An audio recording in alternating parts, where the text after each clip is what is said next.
రెండో సినారియో చూద్దాం. ఇది కొత్త H1B, అమెరికాలో ఉంటూనే కొత్తగా H1B అప్లై చేయటం. ఉదాహరణకి F1 స్టూడెంట్ ఎవరైతే చదువుకోవడానికి వెళ్ళారో, F1 వీసా మీద వెళ్ళారో వాళ్ళు ఆల్రెడీ అమెరికాలో ఉన్నారు కాబట్టి F1 నుంచి H1B వీసాకి ప్రస్తుతం అయితే ఈ $1,00,000 కట్టాల్సిన అవసరం లేదంట. ఎందుకంటే వాళ్ళు H1B అప్లై చేసే టైంలో అమెరికాలోంచి ఫైల్ చేస్తున్నారు, అమెరికాలో ఉన్నారు కాబట్టి.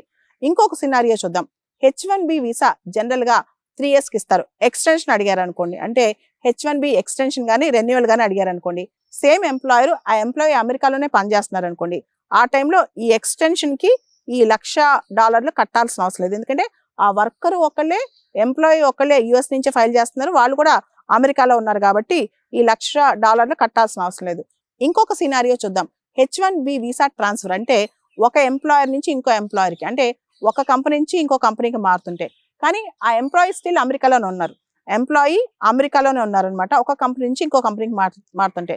ఉదాహరణకి ఒక సాఫ్ట్వేర్ ఇంజనీర్ టెక్సాస్లో ఉన్నారనుకోండి, వాళ్ళు ఒక కంపెనీ నుంచి ఇంకో కంపెనీకి మారుతున్నారు, అప్పుడు కూడా $1,00,000 కట్టాల్సిన అవసరం లేదనమాట. ఎందుకంటే ఆ ఎంప్లాయీ అమెరికాలోనే ఉన్నారు ఆ ఫైలింగ్ టైంలో, ఈ H1B వీసా ట్రాన్స్ఫర్ ఫైలింగ్ టైంలో ఆ ఎంప్లాయీ అమెరికాలో ఉన్నారనమాట.